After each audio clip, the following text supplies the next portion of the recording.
So, how's it going, guys? Oh, welcome back to Katawa Shoujo. It's been 2 years and a half, I guess. The last video was in 2014 October, as according to my video upload.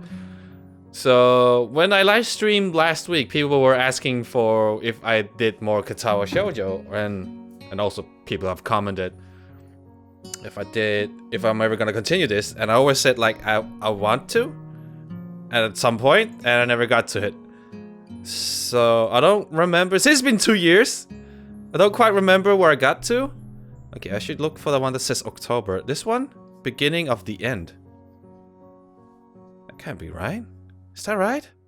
Mind your step. Is that the one? This can't be one. I'm with the... What's her name? Wait, what's her name? Let me know that extra. Gallery. Oh, I shouldn't show you this. Oh, not that one. Okay, library. We got... Oh, it's Hanako, that's right. That's her name. So we got Emi, Hanako. We did Emi, we did Hanako, we did Lily. Act 2. This is the one we got?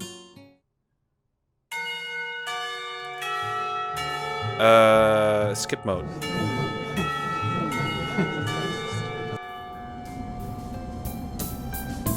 Okay, according to this is where we got. So let's load. I think it's the top one?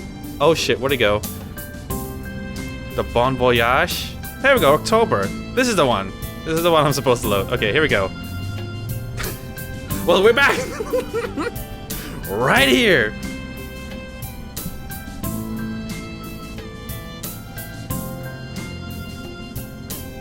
Hang on a sec. Levels are okay. Oh shit, what did it? Text history. Fuck. Okay, I suppose you guys read what it was. I don't remember much, but I guess you guys do.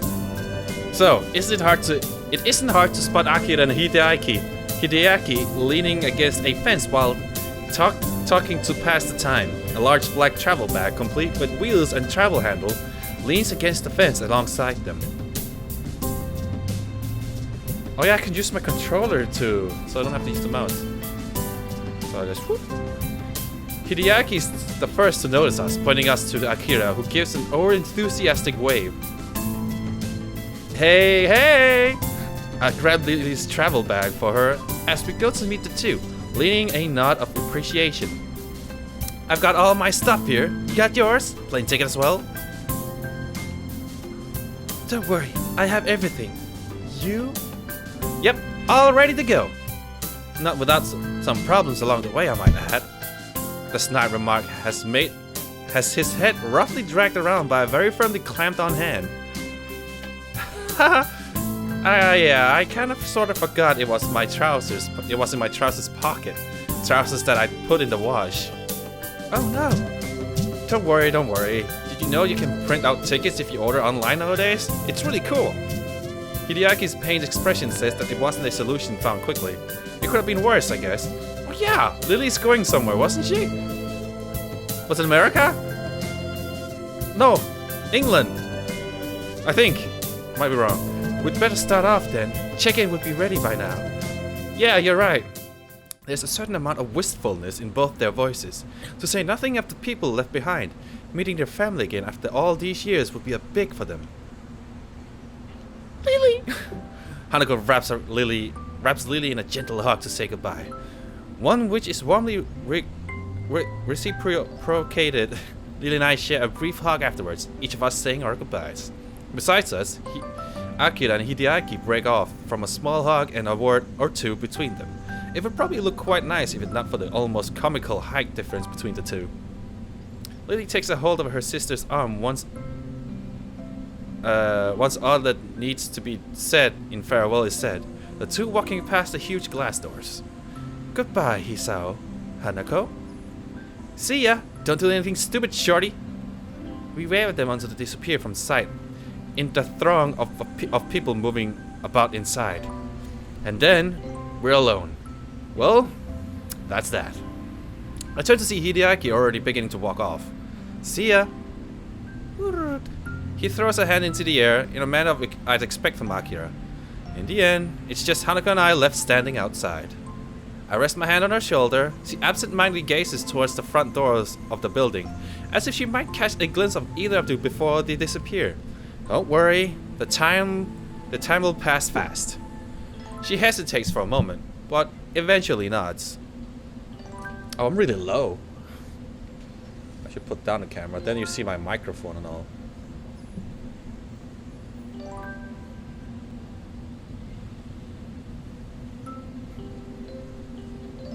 That was weird. She hesitates for a moment, but eventually nods. With the scorching heat of the summer sun beaming down on us, we make our way to the nearby bus stop. It's strange, really. Just when I'd begun to see Lily differently, she leaves on what almost feels like a pilgrimage to the past. In a way, though, that's just how I've been doing since coming to Yamaku. As much as I may reflect on everything that's happened to me, I really am hardly unique. Everyone has their own circumstances and separate paths to get where they are now. Yet I still can't really work out how I should proceed. My life may have practically been reset, and I still can't find anything that satisfactorily fills the hole I still feel in myself. Maybe Lily's leaving will be a good thing for me. Without her to lean on, I'll need to do more for myself. I'll have to be there for Hanako as well. It feels strange to have so much changing so quickly after my mouth. Oops! After my month in the hospital that seemed to exist so separately from reality. But that's all the more reason for me to keep focused. I can't let my opportunity slip out of my fingers in my attempt to rebuild my life. Did I make good? Oh, we gotta get to chapter 3? Or act 3? Present. Sweet! I didn't do any wrong choices so far. I don't want to make any wrong choices. I might have to look up walk through in case. I rest my chin on my hand as I absent-mindedly look out the window. Yet another of Muto's lectures droning on and on as if were endless. The summer sky almost alluring as its bright cerulean splendor. Only the odd passing cloud breaks up the deep blue expanse. This feeling of longing is probably the outdoor side of me yearning to escape. Nakai, could you answer this? That side of me lost to the past now, though. In that case, I think it would use the ane suffix? Correct. Moving on, the suffix for. As my attention towards Muto slips once again, I spot Misha giving me an enthusiastic thumbs up and nod at her to settle her down. It's been a handful of days since Lily left for Scotland, days which have passed relatively peacefully. Life largely continued as usual, in contrast to what I expected. While thoughts of having her dance around on the edge of my mind since she left presents events manage to subdue them. At least for the time being. So I find myself idly chatting with Hanako, as usual, when lunchtime finally rolls by. Are the later ones in the series good as well? Not really. You're probably best off just sticking to the original. His later books didn't live up to it. Other than maybe God Emperor. Thanks. I wasn't really sure if... As Hanako steps to the side, I see Shizune stride up to her typically businesslike manner, flanked by her ever-present bright-haired shadow. Try as I might, I can't read any hint of their intent from their faces. Shizune's poker face and Misha's seemingly boundless cheerfulness are a devilish combination. Morning, Shizune. Misha. Hi. I accentuate the greeting with a nod to Shizune in order to get the point across. She promptly and curtly returns the gesture to both of us. It's been a long while since I really talked to either of them. For a while I thought they might be avoiding me, but I eventually came to the conclusion that Shizune really isn't the type to do so. Triple dot. Morning! Sichan says that Muto wants to see you sometime. Because of this statement, my face contorts as if I just eaten spoiled food, giving Misha no end of amusement. That's my impression. Lol. Anyone think you'd be in trouble, Hichan? You may not be aware of it, But you have the least to worry about. You have the least to worry about out of anyone in the class. What an unexpected vote of confidence. Even Hanako most nods hesitantly to affirm the point. Thanks. I'll keep that in mind. There was something I wanted to ask you though. Triple dot. And what might that be, Hai-chan? I have a feeling this won't go over well, but here goes. Is there any reason why you and Lily don't get along? It seems like even a little civility would help you both in your studies. Shizuna's cold stare after Misha happily signs the word stops me in my tracks. In hindsight, I really could have worded that better. Out of the corner of my eye, I'm sure I see Hanako move back, just a little. Thankfully, Shizuna notices this and lets her temper dissipate as she forcefully runs her hand through her hair and let off steam. Perfectly on cue, Misha begins interpreting the second Shizuna's arms begins to move. Triple dot. I would say that such matters aren't relevant to you, but since you seem to have befriended Lily, she pauses to adjust her glasses, evidently attempting to articulate her point to the best possible manner. Triple dot. Well, I assume the same for her. I cannot call my own views on the matter unbiased. Oops. Suffice to say, we were closer before than we are now. Shizuna makes a quick gesture to Misha to stop her from interpreting. Then has a quick meeting with her before proceeding. The fact that the two can communicate so easily yet so secretly right in front of us is slightly disconcerting. Hanako seems to share my curiosity at the proceeding, looking on with thinly masked interest. As they finish their opaque conversation, Misha looks slightly deflated. I guess her opinion on the matter wasn't followed. Sichan says you should really ask Lily about it, as she doesn't want to be the one that gets you involved. Well, I'll just have to ask her after she gets back. At least I got some information out of Shizuna. The two having been on close terms means that they weren't always at each other's throats. Or at least not to this extent. I understand. Thanks anyway. With a nod and a farewell, the two break away and walk out the door, no doubt heading straight for the student council room. Could have gone worse, I suppose. Hanako lets out a long breath, relieved at the confrontation resolution. I can't say I blame her. I'll see you later then. Yeah, I'll meet you at the tea room. See ya. With that, she waves and joins the trickle of students leaving the classroom.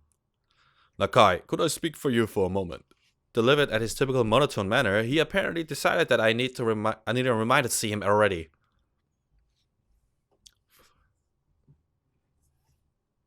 Boop. Eventually, I finished packing up my things. By the time I reached his desk, the classroom is close to empty. Yes, sir? He looks up, taking measure of my face before giving an awkward, rather obviously acted chuckle. No need to feel guilty. You're not in any trouble. I just want to ask you something. I asked a few of the other students so far. There's something at least. No, that's something at least. For a moment, I thought my maxim of keeping my head down and pen up had failed me. So, what did you want to talk about? To start with, what do you think of your progress in this class so far? Good? Bad? I detest that kind of question. For a fair amount of time, I try to think of a response that is neither pathetically humble nor cocky. I'd say I'm doing okay. The work doesn't seem too hard, and I'm doing better on the test than I thought I would. That's a good answer. A correct one too. I give a mental sigh of relief at his satisfaction. To say that I don't gain a little pride from his comment would be a blatant lie. In the maelstrom of thoughts clouding my mind, after learning that I'd be transferring to Yamago, my school grade seems utterly unimportant. Being entirely clueless as to what skill level would be assumed of me once I actually got here, I was hugely relieved when I found out that I understood well enough the schoolwork would be doing. I know your circumstances might have thrown a wrench in your works, but have you given any thoughts to your future? My future? What you'd like to do as a profession? Do you have any thoughts of where you'd like to be in 10 or 20 years' time? I wouldn't be surprised if you covered this ground in your previous school, but I don't have any record of it, if you have. I suppose the last year of high school is the time when students... There's something wrong with my right ear every time I talk a lot when wearing headphones. I suppose the last year of high school is the same when students would need to be thinking about things. To be honest, I really haven't lent it much thought compared to my immediate situation. Catching to my thinking, Muto speaks up. It's okay if you haven't decided on anything specific yet. I wouldn't be surprised if a lot of your classmates were still undecided after all. Maybe pursue one of your talents? He's rather obviously trying to squeeze an answer out of me, and something about his previous wording makes me suspicious. He didn't seem to be intent on asking everybody like this, so he must have had some kind of selection criteria, and I guess our marks in his class. Well, something in science might be the path of least resistance. He's very frightened, no doubt pleased at the thought of a prize student following the subject as a career path, or his subject as a career path. Good. Having the general idea is the first step. I advise you to think on it, though. I will. Things are kinda settling down, which will help. Good to hear. Oh, I have noticed that Ikazawa attendance and marks have improved since you came to be friends.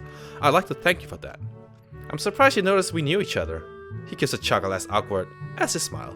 The guy really has no idea how to properly act around others. Every facial movement seems like an act of careful but misdirected choreography. You could say that I have a general idea of who knows whom in this part of the teacher's job. Catching himself before he goes off on a tangent, he loudly coughs into his hand.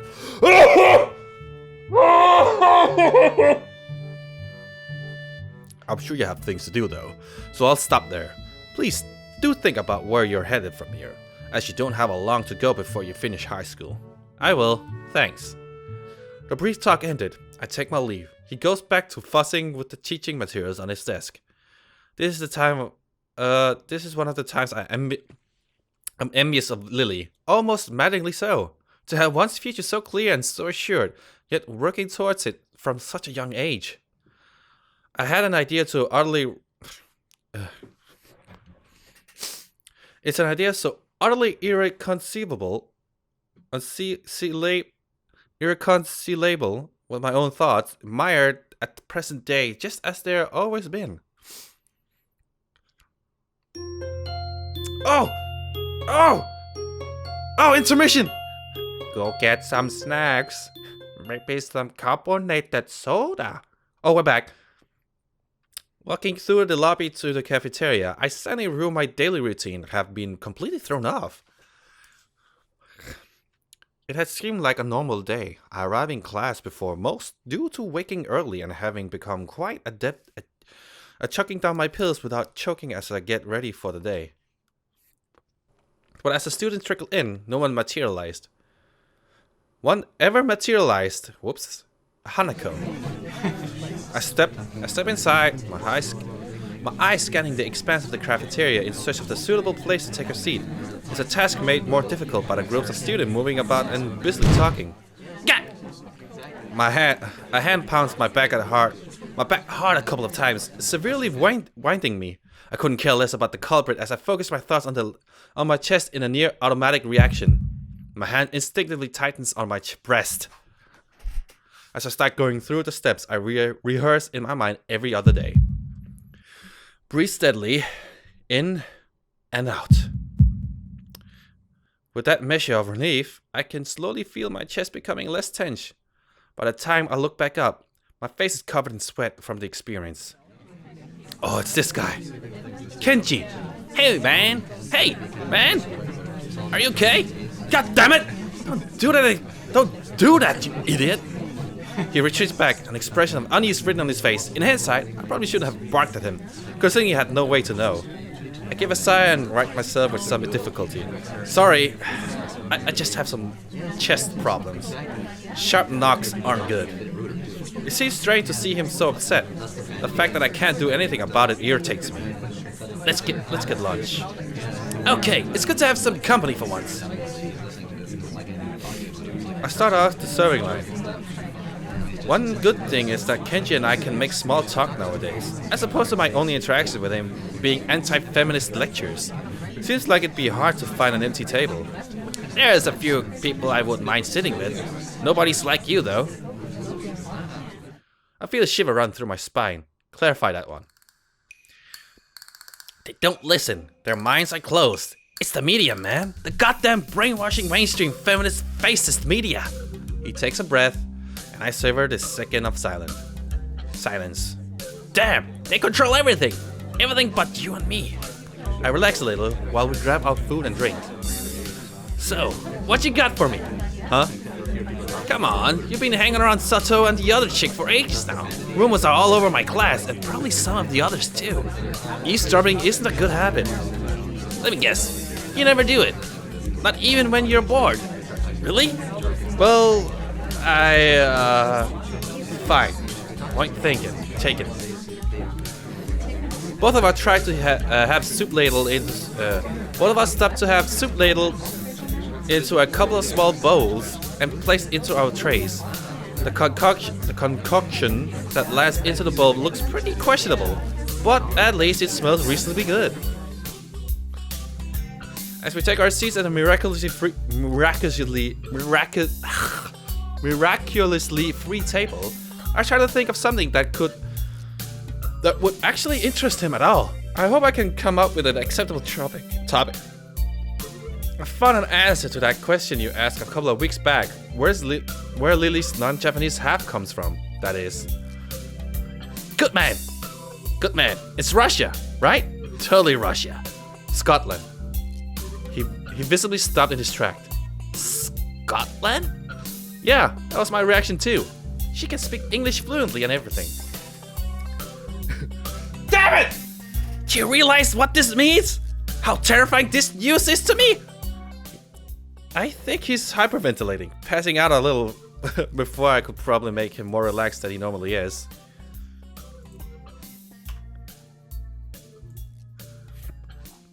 Let's save... let's just do 2, yeah? It's probably a question path there too, but whatever. I'm gonna humor him, because that's fun. I have no idea what that means. Enlighten me. I just lost 1,000 yen, man! 1,000 yen! Damn, this is the worst day ever! You're kidding me. You made a bet about her nationality? One of the dudes in my class was bugging me about it. I gave him some of my wisdom and he had the audacity to say my logic was wrong. So what did he think? Germany or something. It doesn't matter. What matters is my 1,000 yen. Damn! This day is ruined thanks to her. What a bitch! What, is that my fault that... It's not her fault that you guessed wrong. He looks utterly devastated as he wolfs down several clumps of his sake soy-soaked rice.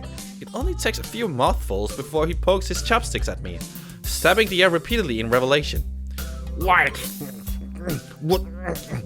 Did your mother ever tell you not to speak with your mouth full? He gives me a dirty look before choking down the rest of the food left in his mouth and taking a gulp of juice. It's rather unsightly. Remembering my own food sitting in front of me, I decide to get that task of eating the cafeteria food over and done with as fast as possible. The sooner I do so, the sooner the experience will be over. So, as I was saying, why would anyone want to live in that place anyway? I mean, what is there to see? Grassy plains. That's it. Lots of grassy plains. And men in kilts. I'm not sure which is worse, this mood or his world view. I can feel my face being dragged down by their combined weight. Not that he'd notice or care. It's not that bad. Why do you care about her so much anyway? She's just your class representative after all. He gives a malevolent chuckle. Were this anyone but Kenji? I'd feel uneasy at how he sounds. I finally found a chink in the famous Legion armor. It took a while, but I'm confident that this is going to be how we can bring down the whole system. I'm about to blow your mind. Are you ready? I tune out his rambling for a moment as I finish my rice and start the unappetizing soup. One taste is enough to confirm that it's cold. Ready as I'll ever be. I confirm that Lily is in the mafia. What? Alright, stay with me for a second here, and I'll describe the scene. I wish I could do otherwise. Lily's there, walking down the street after school. You're not stalking her, are you? No! Damn it, man! I do have some sense of self-preservation, but not dignity or morals or social standards. Anyway, as I was saying, the cars pull up next to her, and guess who steps out? A man in a pinstripe suit, waves her in, and then the two leave just like that. I tell you, man, she's under protection. Under protection. A man in a... Oh, I can see where this is going now. It takes effort not to sigh in exasperation. Let me guess, this man was about average height, had a slightly slender build, had blonde hair, looked foreign, and smiled a lot. He looked positively stunned. I take advantage of the moment of quiet to quickly gulp a mouthful of cold soup. It seems you're more observant than I thought. Yes, I have chosen well. He giggles a little and nods to himself so dramatically that it looks comical. I can't tell whether it's intentional or not, and that fact makes me frown. That's what I imagine he does. This has important ramifications, you know. If she really is connected to people like them, and we're smart about what we do with this information, we could turn this into our greatest weapon against the student council. Once you start rambling in conspiracy territory, my juice suddenly becomes a much more importance. Oh, yeah. Only half listening to his pontifications, my mind drifts to the matter of Lily and her antipathy for Shizune. The path between them is steadily becoming more coherent, but I'm not even sure if I should be learning from her past this way. Indeed, even if I do work out what went on, it really doesn't seem like my business to go and interfere. Damn, not having Lily around is making my thoughts wander. I'm noticeably more bored and sullen without her company. And the same goes for Hanako.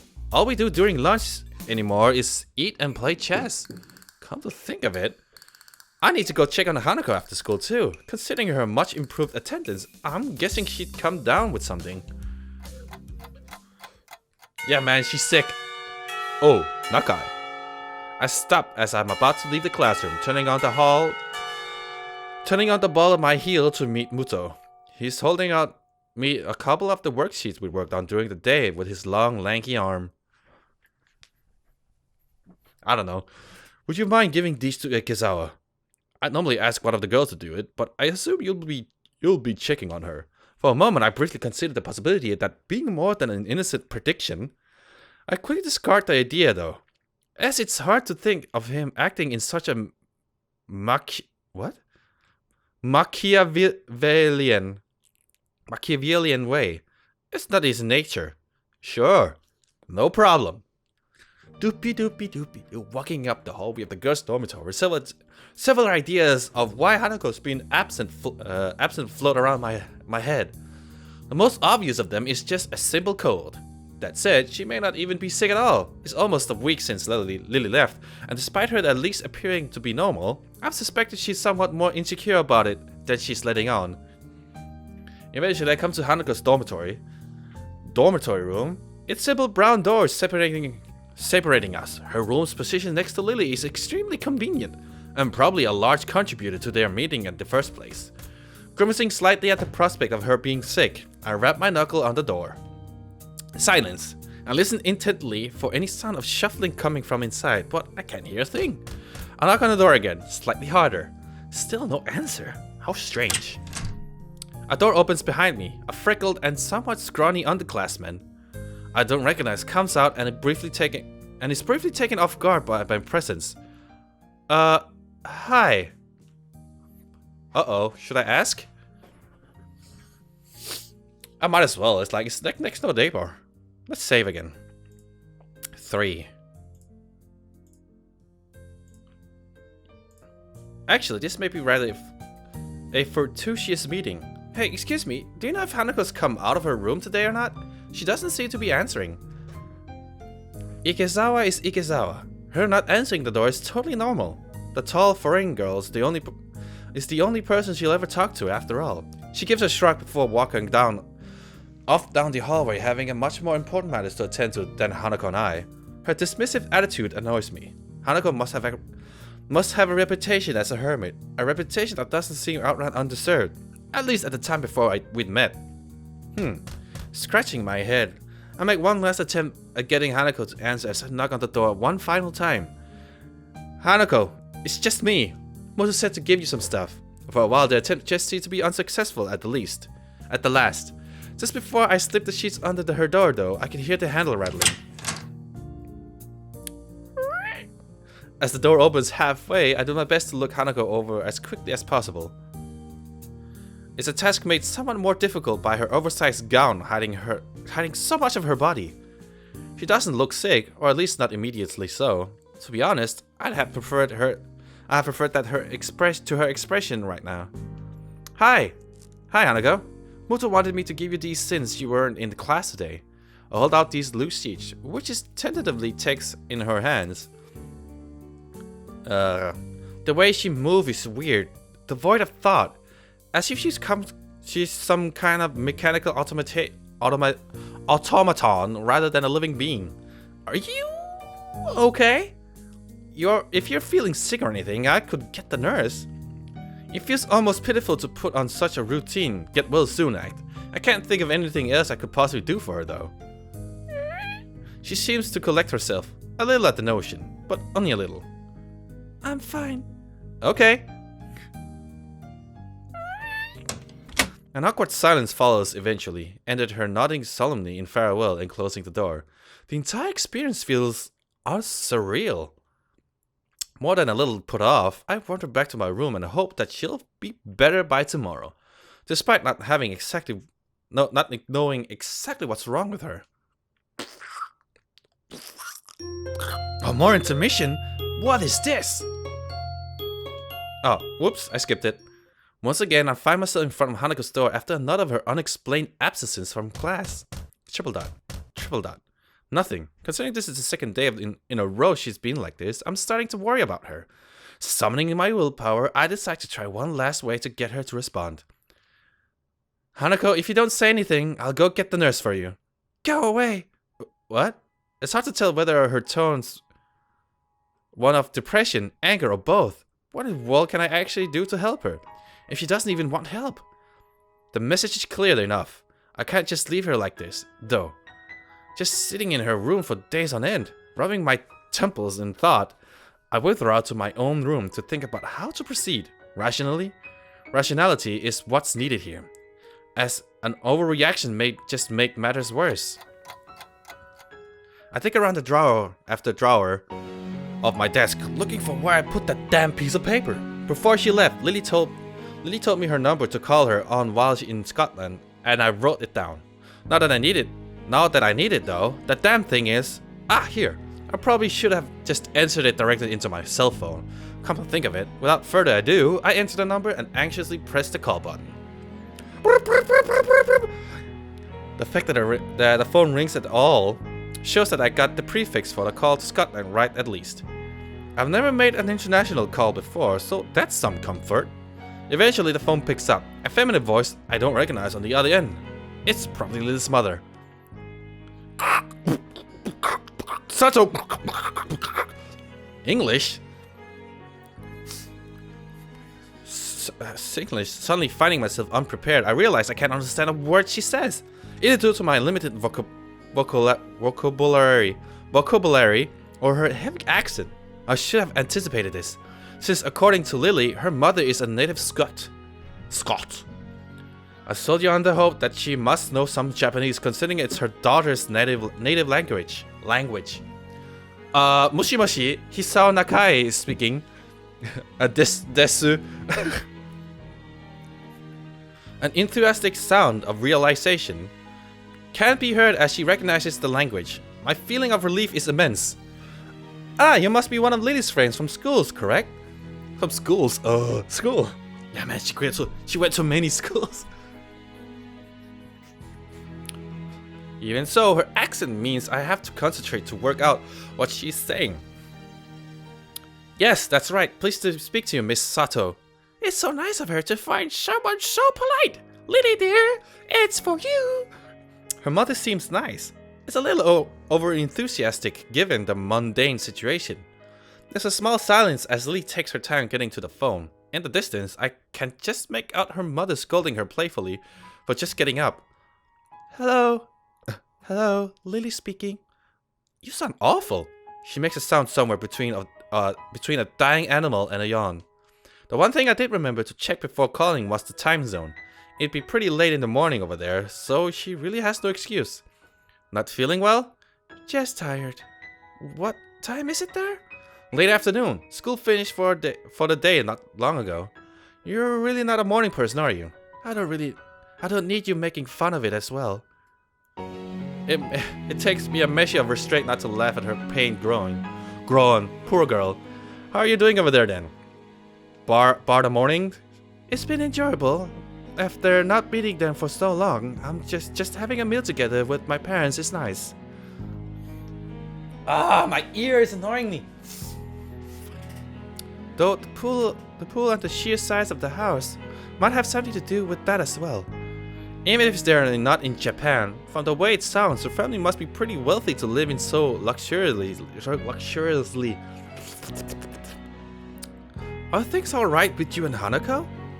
Damn! I was hoping that wouldn't be brought up so quite so quickly. I take a moment to try and sort out exactly how to describe the situation without causing her undue worry, but she picks up on that without a word being said. Hanako's not well, is she? How did you know? Because today is her birthday. I'd hoped she might have gotten at least a little better before coming to know you, but how is she right now? She missed school yesterday and seemed out of sorts when I checked up on her. Today she missed school again and just told me to go away. I've really got no idea what to make of it. Has this happened in the past? Is it related to her scarring in some way? Unfortunately so. Roughly the same thing happened last year when her birthday came up. As far as I can tell, it's because her parents died in the accident that caused her scarring, and Hanako blames herself for their death. What she says does seem to make sense. If she's blaming herself on her birthday, she may well be ruining on that she was ever born.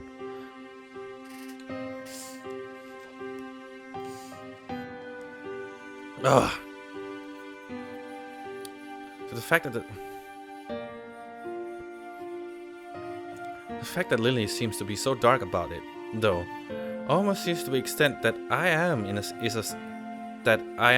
is a surprise. So that's why she lives in the student dormitories as well. Has she told you any more about the accident? As close as we've come, she's very barely told me anything about what happened. What I know about it is largely a conjecture. She sounds depressed, almost defeated. Considering the trauma Hanako must have gone through, I really can't fault Lily for not knowing. Nevertheless, she still seems to consider it a personal failing. Don't blame yourself, Lily. With everything she's gone through. I know. Thank you, Hisao. I'm sorry I can't be more of a help to you. It's fine. I'll just give it some more thought. Thanks, and have a good time in Scotland. Oh, wait. That's nothing. Thank you for taking care of Hanako. Okay, bye. Goodbye. And with that, the line goes silent. Amid the seemingly only increased number of questions I can't answer, the most immediate is what Lily was going to say. Oh no. I'm an idiot. She must have thought I was calling to talk with her, but I only asked for help with Hanako. Maybe I should act like a phone effect when I'm doing Hanako's voice. Not Hanako. Lily's voice? Probably not.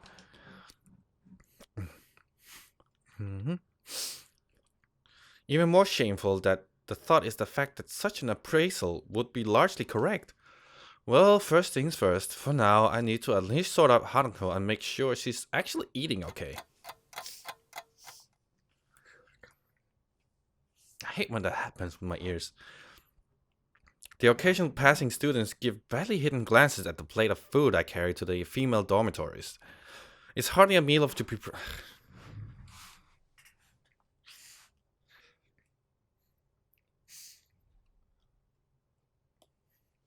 It's like when I talk, like ears come, like the air kind of escapes my ear. But it only happens when I do this, like during visual novel games. When I talk a lot. It's hardly a. It never happens when I talk normally to people. I'm sorry. That's not what you're here for. I'll give it 4 more minutes and then I'll end it. It's hardly a meal to be proud of, blah blah, but it should at least fill her up. Eventually, I arrive outside of her room after having to ward off a couple of girls who jokingly tried to pilfer the food I'd taken so long to procure. I decide to forego knocking, since this has proven to be utterly useless measure, and it's somewhat difficult to do with my hands full. Hanako! It's Hisao! I know you're listening, I got some food for you. Silence, as I expected. I'll leave it beside your door. Please eat it at least, okay? There, I said my piece. Now it's up to her. Putting the plate down, I walk back to my own room to eat my dinner. A good hour has passed. Thankfully, there isn't anything to be seen beside her door. I walk back at least somewhat happier that she's eating. If she intends to get through this by herself, then being able to help, even if it's just in a small way, is at least something.